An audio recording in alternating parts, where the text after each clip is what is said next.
مجھے سیالکوٹ میں ایک تاجر ملے, اللہ ان کی عمر میں برکت دے, بڑا پیارا واقعہ سنایا انہوں نے کہا میں اپنے والدین کے, ہم لوگ بہت سارے بیٹے تھے, تو میرے جتنے بھائی وہ سارے امریکہ چلے گئے, میں اکیلا رہ گیا پاکستان میں, اور سارے کھاتے پیتے. اب کہہ رہے ہیں مجھے بھی خیال, مجھے بھائی بلا رہے تھے امریکہ آ جا, یہاں بزنس ہے, کاروبار ہے وغیرہ وغیرہ نا, جاب بھی بہت اچھی ہوتی ہے. 20-22 سال کے نوجوان کو کتنا شوق ہوتا ہے امریکہ جانے کا. کہہ رہے ہیں مجھے یہ خیال ہوا کہ یار میری والدہ یہاں کیا ہو جائیں گی اکیلی, کوئی بیٹا بھی والدہ کے ساتھ نہیں ہے. اب کہہ رہے ہیں مجھے سب کہنے لگے یار اماں کا وہاں سے پیسے بھیج دینا, کچھ بھی کر لینا, لیکن یہ کہ ابھی چلے جاؤ یار, تمہاری تو زندگی بن جائے گی, تم کیا اماں لگا کے رکھی ہوئی ہے. کہہ رہے میں جماعت میں نکلا تو حضرت مولانا طارق جمیل صاحب اس وقت زیادہ مشہور بھی نہیں تھے, پرانا قصہ ہے ان کا. کہہ رہے وہ کپڑے دھو رہے تھے, تو کپڑے دھوتے ہوئے میں نے ان سے پوچھا, میں نے کہا حضرت ایک طرف میری والدہ ہیں, دوسری طرف بزنس, پیسہ, امریکہ کی رنگ رلیاں,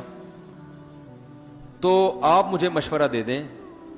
کہ میں امریکہ جاؤں یا یہاں رہ کے اپنی والدہ کی خدمت کروں, یہیں کوئی روزگار تلاش کروں. تو کہتا ہے انہوں نے مجھے خود اپنا واقعہ سنا ہے, کہہ رہے ہیں کپڑے دھوتے دھوتے نا میری طرف ایک نظر اٹھا کے, ان کی سرائیکی زبان ہے نا, سرائیکی ہے پتہ نہیں پنجابی حضرت کی, تو اس زبان میں مجھ سے کہا کہ ادھر کوئی اور اللہ ہے جو ادھر تجھے رزق دے گا, یعنی پاکستان میں رزق دینے والا اللہ کوئی اور ہے اور وہاں رزق دینے والا اللہ. او بھائی تو اللہ کی خاطر جب ماں کی خدمت میں ہے تو جو اللہ تجھے وہاں کھلا سکتا ہے یہاں کیوں نہیں کھلائے گا.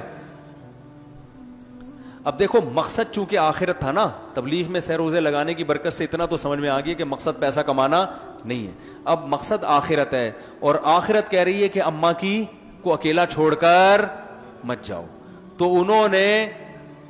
قرآن کیا کہتا ہے کہ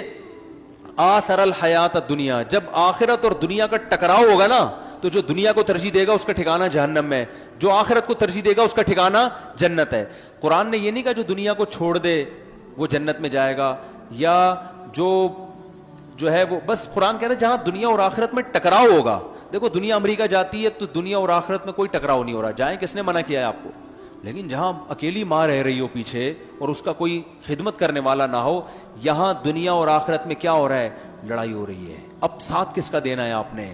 تو یہاں آپ کا مقصد اگر آخرت ہے تو آپ دنیا پہ لات مار دو گے اور آپ کہو گے بھائی وہ یہ یہاں عیاشی تو پیسہ تو قارون سے زیادہ میں کما نہیں سکتا, زیادہ سے زیادہ یہ ہوگا نا امریکہ جا کے قارون جیسے خزانے آ جائیں گے میرے پاس, تو کیا ہوگا, پھر مریں گے تو مقصد میں کیا ہو جائیں گے, ناکام. تو انہوں نے کہتے ہیں حضرت مولانا نے مجھے اتنی سی بات کہی کہ بھائی وہاں کا اللہ کوئی اور ہے اور یہاں کا کوئی اور ہے, تو چلا جا, اگر وہی اللہ یہاں بھی رزق دے سکتا ہے وہاں بھی تو پھر یہیں رہو. کہہ رہے بس میں نے کہا ٹھیک ہے, یہ ہمت کرنا کم عمری میں آسان کام نہیں ہوتا. تو میں نے ان کی فیکٹری دیکھی ماشاءاللہ, ان کو جو اللہ نے نوازا ہے پاکستان میں, سب بہن بھائیوں سے کئی گنا زیادہ نوازا ہے. کتنا نوازا ہے میں بیان کروں گا تو وہ نواز شریف نہ کہیں, نوازا سے نواز شریف کہیں ناراض نہ ہو جائے کہ یار یہ کیا, تو اتنا اللہ نے نوازا ہے کہ اگر وہ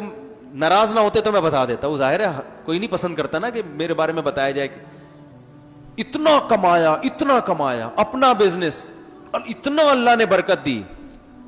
تو یہ تو اللہ نے دنیا میں دے دیا نا کہ بھائی تم نے مقصد کے لیے ضرورت کو قربان کر دیا تو میں نے مقصد بھی پورا کر دیا, یعنی ضرورت بھی پوری کر دی. اور آخرت اس سے کیا ہے,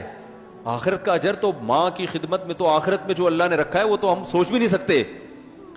تو بھائی یہی لائف اسٹائل اللہ ہم سے چاہتا ہے. تو یہ باتیں بتانے کے لیے پیغمبر آتے ہیں, پیغمبروں کے علاوہ کوئی اور یہ باتیں نہیں بتاتا, اور پیغمبروں کے جانے کے بعد علماء یہ باتیں بتاتے ہیں جو پیغمبروں کے وارث ہیں. تو اب آپ کو اس آیت کا مطلب سمجھ میں آیا ہوگا کہ موسیٰ علیہ السلام بنی اسرائیل سے کہہ رہے ہیں کہ اللہ نے تم پر سب سے بڑا احسان کیا, تم میں پیغمبر بھیجے, دوسری قوموں میں نہیں بھیجے. کیا مطلب, تمہیں پرپز آف لائف پتا ہے, دوسری قوموں کو پیدا ہونے کا مقصد نہیں پتا. تو اس سے یہ بھی پتا چلتا ہے اسی آیت سے کہ جس قوم میں علماء ہیں جن کو دیسی زبان میں مولوی کہا جاتا ہے اور دنیا کا سب سے ناکام ترین طبقہ سمجھا جاتا ہے, اللہ کی نظر میں ان مولاناؤں کا وجود جو اہل حق ہیں ان کا وجود کسی قوم میں اللہ کی سب سے بڑی نعمت ہے. جس کو آپ دنیا کا سب سے بیکار ترین طبقہ سمجھتے ہو, بشرطے کہ اہل حق عالم ہو, روحانی ٹوپی ڈرامے نہ ہو, بدعتی نہ ہو. Thanks for watching. Don't forget to like, comment, share and subscribe to Mufti Tariq Masood, famous scholar.